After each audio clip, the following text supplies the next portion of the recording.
I always wanted to change the world, and I finally found how I'm going to do it. I want to enhance the lives of teenagers using a model I created called ASSET. ASSET stands for Awareness, Self-Efficacy, Science of Happiness, Exploration, and Touch and Connection, regenerating the teen generation to become an asset in the world. I want to help people move from the experience of self-limitation that I see here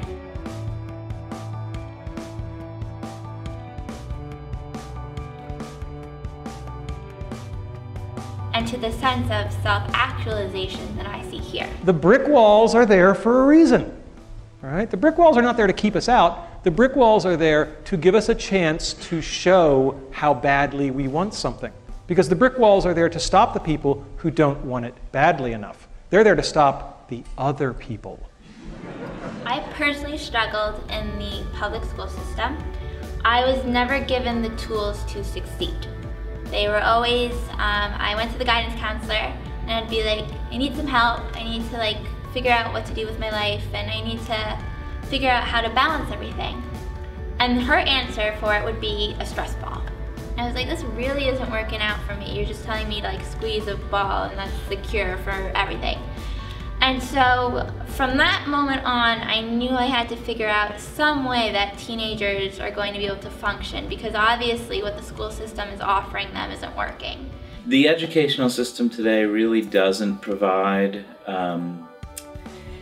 the opportunities to prepare for the competition that kids are stepping into in the 21st century. So you've got a system that is based primarily on Industrial Revolution education that has not changed much since that time, and kids who are stepping into a 21st century shrunken global world with high-end technology. We're really not providing kids an environment that is focused on what they specifically need in order to perform at their peak levels.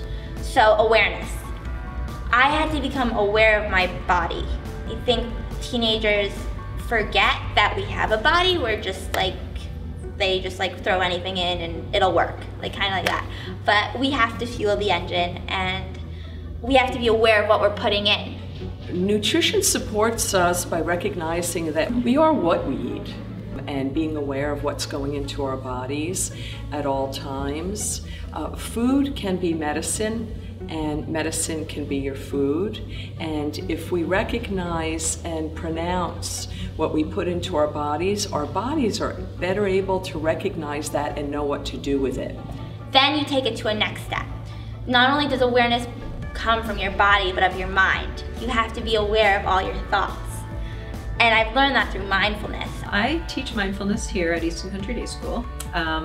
And mindfulness is the way I describe it to students, is about paying attention to the present moment on purpose without judgment of oneself. So say a student maybe is having a hard time with something, maybe they're a little nervous about something. When you practice mindfulness, you're really able to stop, take a moment within yourself, find a sense of clarity and a sense of groundedness. And from there, we're able to take next steps that would help a student, such as Tessa, be able to do what it is that they want to do. Maybe they're brainstorming, coming up with some great idea. Maybe they're studying for a test. Maybe they're going to be playing and hanging out with friends. But whatever it is, you're able to do it from a position of ease, relaxation, and a sense of control and mastery of your own environment, of your own sense of self, which just enables oneself to feel better about themselves and better about their environment and their world around them.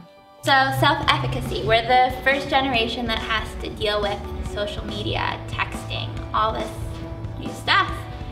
And we don't know what to do with it. We know what to do, but how it affects us is totally different. My name is Roman Price, and I'm the founder of LifePulp.com, the world's largest motivational and inspirational network. LifePulp is very, very simple. It's just an online website.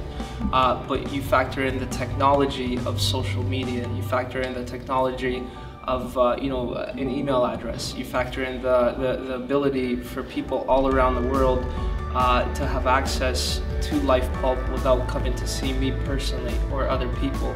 LifePulp in itself is actually pretty simple, but it's the technology that makes it such a remarkable place. Science of Happiness stands for my other S. And I find happiness to be very simple, yet all these teenagers are making it way more complicated by looking for negative things to make them happy. E is for exploration. I like to look at the world from an explorer's point of view, and I talked to this about Roman.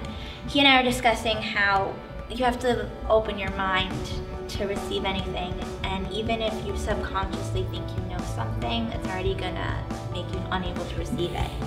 And so when we approach the world and just explore what it has to offer, I think we take in so much more, and then we're able to give so much back. The last part of asset is touch and connection. And that, I think, is one of the biggest aspects of asset, because it's taught me love is much more powerful than fear. And when you are when there's a positive touch or you're in play, you can give and receive love. And that ultimately will make the world a better place.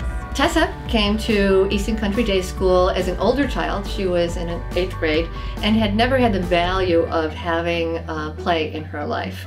She went to a very traditional school, so really it was through play and through touch that we were able to bring Tessa into feeling really safe, really secure, so that her inner potential, which was huge, was able to be demonstrated. She was so good at this process that we actually started to train her as being an original play trainer. So she began to work with our children after she had gone through enough of the training herself. And we really do rely on Tessa to work with some of our children who have some more significant needs when it comes to touch. And this is what children do naturally in their lives. They, as babies, they'll begin with their first initiation in grabbing up to grab you, pull your hair, pull you down into them. As they get into toddler age, they'll grab you around the feet and want you to come down and play with them or roll around on the floor. There's a reason why they do all of this, and this is a very important part of their ability to learn. It's how we learn to walk, it's how we learn to socialize, it's how we learn to understand other people and how they feel when they're upset, how they feel when they're happy, how they feel, and it's through this touch and this kind of play. They also learn how to regulate their own sensory system. So they learn how to go really high and excited, and then they learn how to bring that down. And the practice of this on the mat play is what that's all about. We're okay. We're safe. This is safe. This is safe.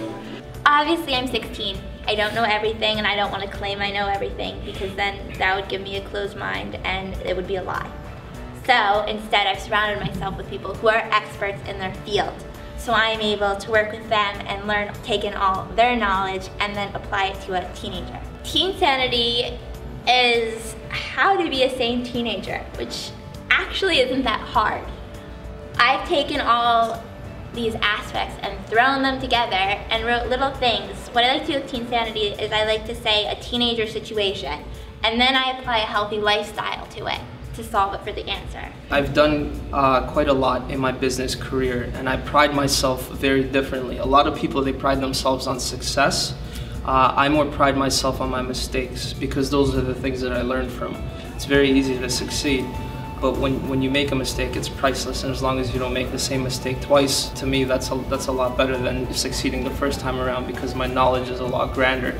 So I bring a ton of mistakes to the table, so she won't have to make the same ones. The way that I see our future relationship is actually very, very simple. There's a very famous line, I'm probably gonna misquote it, but it's somewhere along the lines of, the student has outgrown the master. And I believe that that will happen sooner than later, and she will be the Batman and I will be the Robin, and she'll just do a lot of great things in this world, and I'm just honored to be a part of that process. Scott Gerber once said, teenagers are not the future, they're the present. And I don't think teenagers hear that often enough. I think a lot of them believe that once they get out of college, that's when they can start their lives. But that's not reality. The world needs the creative teenage minds that haven't developed yet to better the world. The bottom line about it is, it will change the world one way or the other. So the question isn't, will asset change the world? The question is, who's going to be on board with asset from the get-go and be a part of helping it change the world? She's got it within her. She knows the steps that people need to take. people will listen to her, who's going to be the one who jumps on board earliest.